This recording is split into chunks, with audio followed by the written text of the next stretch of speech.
Hi, my name is Julie Greene. I made a YouTube this morning, but I hadn't showered for days. But I took a shower.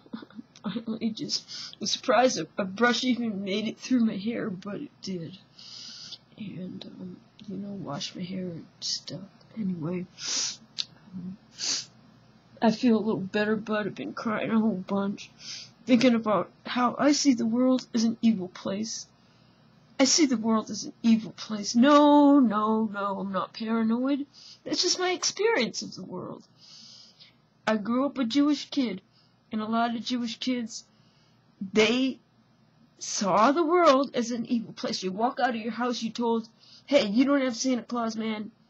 You're bad, you're evil, you killed Jesus Christ. And that's what I was told when I grew up. I was told I killed Jesus, and I was told I was bad because I didn't have Santa and stuff, and we were discriminated against. I went off to college. I was told, hey, you're Jewish. Your parents must be rich, and I got ripped off, and people would borrow money from me, and people tried to sell me stuff, and, I had people taking money from me and stuff. They would just tell me, you're rich and spoiled, man, rich and spoiled, and they kind of drilled that into my head and saw that as reason to borrow money from me and not return it. And I saw that as people, like, that was their tendency, or maybe I deserved that or something. I kept on letting them step all over me, and there wasn't any money left, of course. It was like thousands and thousands after a while. Anyway, I would move away. And, anyway, I ended up in the mental health system, which is kind of a dehumanizing place. They would tell you you're no good and you deserve to be locked up and you deserve bad treatment. You get a diagnosis, you get pills, you don't get any treatment. And, I started to believe I was no good, and this is what I deserve, So I started to see the world as, I would assume people would treat me badly, and, you assume you're gonna walk up to somebody, they're gonna say no to you. After a while, you see the pattern, you hear people say no, and that's what happens, It just doesn't stop hurting, though. I guess it was sometime this summer.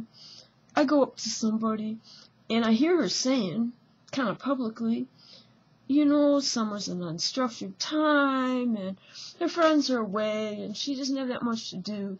And I think, gee, normals, they don't know what to do with their unstructured time. And I kind of, I'm a writer, and I like to write, and I like my unstructured time, but anyway, I come up to her, I said, we don't live too far apart, why don't we hang out, do coffee or something? She looks at me like, whoa, me hang out with the likes of you?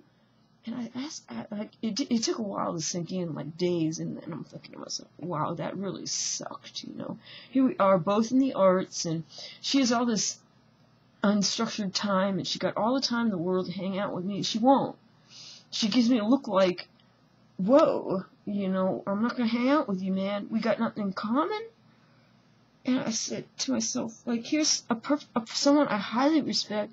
I've always complimented her on her work, and she treats me like I'm like a piece of shit. Anyway, I'm used to this kind of treatment. I'm used to it. To me, if you're nice to me, you're an exception to the rule. If you phone me, I want to kiss you, hug you and kiss you because you're an exception to the rule. I'm used to not being called back. I call a doctor, I'm used to not being called back, being ignored, being spat on and everything, being treated like a piece of shit. And when they treat me nicely, with respect, I think, oh, this is an exception to the rule, I'm used to being handed a bill and nothing else. This is my view of the world. Am I paranoid? No. This is my experience, man. I got a mental illness label. I don't know, man. This is my experience of the world. If you're nice to me, you're some kind of exception.